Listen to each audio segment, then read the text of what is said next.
So today is June 11th, 2023. It is a Sunday. I will be giving an update on medication and mental health soon. This is more of an update on work and grad school for those of you who have been kind of following that part of my journey.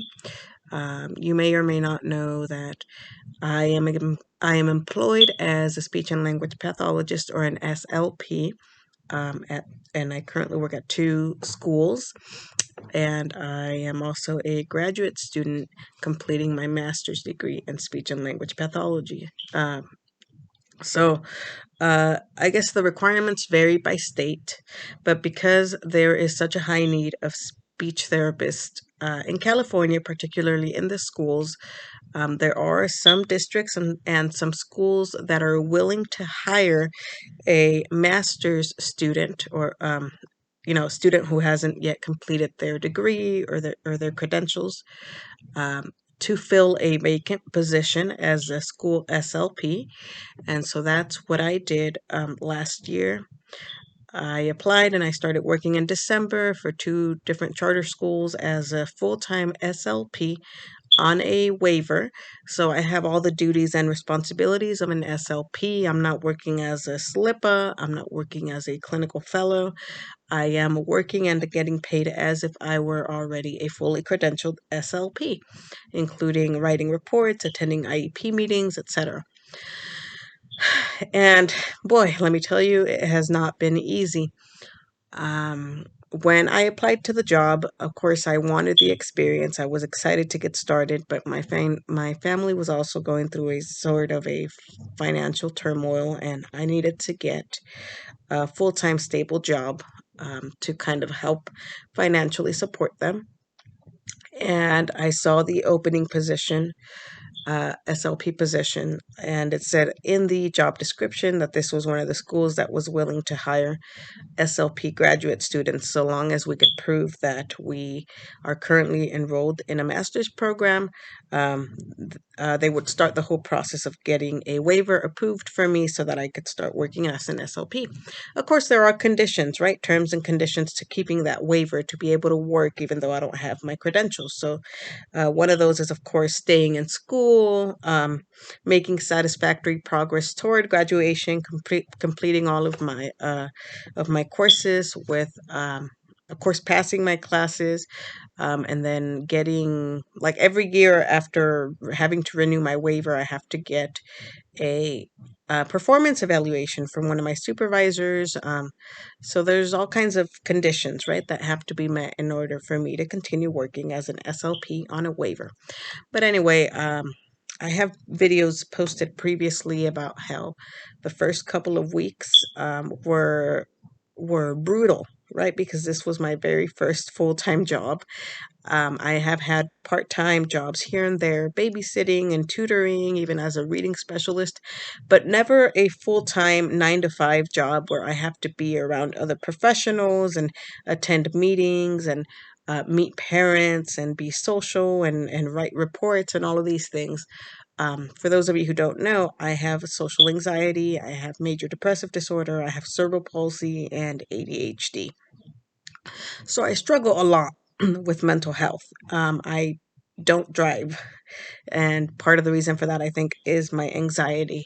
Even though I've taken a couple of driving lessons that I've paid for, and I have my permit, and I've been trying to practice, but I'm not there yet, and I think it's going to take me a while still. And one of the things about this position is that it was an itinerant position, right? It was required me to work at two separate schools, and one of them is about 10 minutes from my house, no big deal. The other one's 45 minutes away. So during the interview, of course, I wasn't asked about the license or about whether or not I have a license or anything. I was asked if I knew that this was going to be an itinerant position that required me to travel. I said yes. And I was kind of nervous about the license thing because even though it wasn't listed specifically as a requirement for me to have a driver's license, it wasn't listed in the job posting. The fact that it is an itinerant position that requires me to travel back and forth to different school sites did make me nervous because I don't drive and I don't have a license. However, I have always found a way to get around. I either use public transportation, take the bus, I take Uber. My parents give me rides, my sister, my brother-in-law, whoever. I have always found a way to get around to wherever I need to go, right? But I don't know how this happened. It just feels like it's spiraling out of control at this point. I have been working for about 6 months, and I think my coworkers and my supervisors think that I drive. I did mention to them that I was having car troubles, which I was because my mom's car was stolen, and that was the car that I was using, and that they were using to give me rides back and forth to and from work. Um, and I'm at a point where like it's kind of hard to hide the fact that I don't drive. And even though I haven't outwardly lied to them and told them that I do drive, I think I've giving them the impression that I do. Um, so it wasn't really a problem before because I didn't used to go out much or socialize much at all. I'm very introverted. I have social anxiety. I just spent the majority of my time locked in my room or in my office doing my graphic design stuff because I am also a graphic designer. But now that I'm starting to work professionally, I'm starting to realize what an inconvenience it really is to be in my early 30s and still not driving. And it's kind of embarrassing, right? For example, we have to attend a mandatory training, which is in the campus. It takes place at the campus that's about 45 minutes away. Um, and then I, my coworkers and my supervisor were talking about how after the training, they all want to go out to dinner somewhere or to lunch to celebrate the end of the school year because we only have a couple days left. Technically, the students are already out for the summer, but we still had to stay behind for an extra week to finish up paperwork and tie up loose ends. It's just part of the contract. Um, and so now I'm thinking, okay, so they invited me, but I'm thinking, how am I going to get there? Like, I'm going to probably get a ride from one of my parents to the training, and then what? Have them wait for me there so they can give me a ride to whatever restaurant we're going to. Um, and I don't know, I've never really been embarrassed about the fact that I don't drive, but for some reason, this feels different, right? I think that because I'm starting to get more involved with other professionals and Mm, it feels like my first real encounter at really adulting, right? It's more difficult now. Um, and it's causing me a lot of anxiety that I have to hide the fact that I don't drive, even though, like I said, I didn't overtly like lie to them and tell them that I don't drive. They just don't know that I don't. And I get the impression that they think that I do, and now I'm not sure what to do about it. I'm trying to speed up the process of learning to drive, but there's only so much that I can do, right? Anyway, so that is one of the issues right now that's causing me major anxiety. I don't know. My anxiety is probably just spinning it out of control and making it a bigger deal than it has to be, but really it's like bothering me a lot. But anyway, back to the being an SLP thing, right? I applied to the job because I wanted the experience and I needed the job. Um, However, when I applied, I had only just started my first semester of graduate school, so there's so much that I don't know. I hadn't done any clinical placements at all. I hadn't done really covered anything as far as treating speech and language. I had completed my undergraduate degree in communication sciences and disorders, but having kind of the foundation and the academic stuff and like knowing about certain terms and stuff is not really the same thing as getting that hands-on experience that you get during your clinicals, because when you're a graduate student completing the master's degree, you do have to complete 400 hours of supervised clinical experience, right? And at this point, I hadn't started any of that, and I still haven't. So I feel like I just got thrown into an environment where I was kind of expected to know what to do, but I really didn't. I had no idea what I was doing, and my imposter syndrome was just it was nerve-wracking, right? Feeling like I don't belong here, I don't know what I'm doing. So for the first like week or so, I remember I had to do some mandatory trainings online on sexual harassment and all of this other stuff that school employees are pretty much mandated to complete.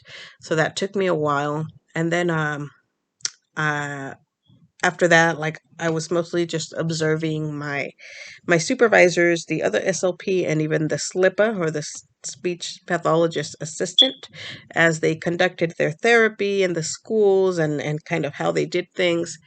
Um, and then slowly they kind of started throwing me into like the sessions and asking me to take over certain sessions for certain students. And I was very confused about how to take data, but what I did is I would just look at the previous data sheets and go from there. And then, yeah, then they started throwing me into IEP meetings, which to me, someone with major social anxiety, who feels like a huge imposter at this point, right? And I hate being the center of attention, and I've always had a difficult time with public speaking. I think going to the IEP meetings and having to present my piece and talk about um, the child's speech and language impairment and what we're working on, whether it be, language, or they're having trouble saying their R's or their S's or whatever, having to present that to the parent in front of the vice principal and the teacher and other professionals, it was very, very difficult. That was probably the most difficult part of the job for me, and I have been doing it for a couple of months now. And I don't want to say that it gets easier, but I think that I'm not as nervous during meetings now as I was at the beginning. I still feel half of the time like I don't know what I'm doing or what I'm saying, but I think it's getting more manageable.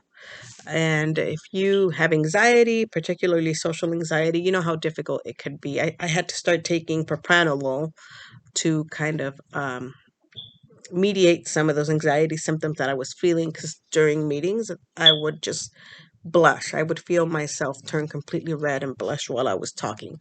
And that really bothered me. So I talked to my psychiatrist, and he prescribed propranolol, which is a medication typically used for like high blood pressure, but it apparently also helps alleviate some of the physical symptoms of anxiety, which I really needed at the time. So working in the schools as a speech therapist, if this is what you came for, to kind of get an idea of what it's like, it's for me, it's been very fast paced, right? We have the majority of sessions are group sessions. I see maybe one or two students individually, but the majority are groups of two or three, just because the caseload is usually so high. I think at one of my schools, my supervisor has a caseload of like 90, and I'm really only handling like 10 to 12 of those students. And at the other schools, at the other school, the caseload is about the same, and I'm handling currently on my caseload about 30 of those students. So I think together between the two schools, I see about 40 students. Um, and weekly. And so, yeah, it has to be done in groups, typically of two or three. We try to group them together by whatever it is that we're working on. For example, if we have two or three third graders or second graders that are working on saying their R's, then we try to group them together and have that group it just works out better that way, but that's not always possible. So sometimes I have a group of a kid who's working on his ths, while the other one's working on their l's and the other one's working on the r's. Or for the older kids, they're working on language, right? So expressive or receptive language, or also um, I mean, the younger ones typically expressive and receptive language. Like if they don't speak much, then we have to work on modeling that for them. And for the older, like middle school and high school kiddos, they'll work a lot on comprehension, reading like grade level passages, answering comprehension questions about what they read. And we kind of walk them through that, and whatever else they may be struggling with as far as speech and language. Sessions are typically 30 minutes long, and it doesn't feel like nearly long enough for me, honestly, to be able to kind of gauge how my students are doing and provide the therapy and all of that. It feels like it just goes by so quickly, but I think I don't know, maybe I'll just get better at it with time, right? Because initially I thought that we had to be super prepared for all our sessions, but I come to find out we're actually not. A lot of the sessions get the preparing or whatever gets done like 5 or 10 minutes before the session. We'll just print out handouts, whatever it is they're working on, then we'll work with that, which is not ideal. This is why I think that in the future I might want to end up in private practice, or maybe even opening up my own clinic, because I think in those settings you get to see um, clients individually, one on one, and really provide more of that individualized attention that they need without having to rush. But yeah, the day just goes by so fast. I don't always have breaks in between groups, so it's like I'll be done with one group and then I have to call the teacher to send in the next group of students, or I will go pick them up to their classrooms depending on how young they are. If they're like, TK, kindergarten, obviously I have to go get them and drop them off when we're done with the session. There's one student that I'm currently seeing in the classroom because she's more on the severe side. And she is a runner, so having to take her out of her classroom and walk her to the speech room, which is across campus, is not ideal because she would more than likely run from me, and that would cause all kinds of problems. So, what I do instead is I take my materials to her and service her in the classroom for 30 minutes. And then I go about my way, and I go about my day. It hasn't been easy. I think it'll take a while for me to feel like I know what I'm doing. Um, I think it'll take a while for me to really gain confidence in my clinical skills.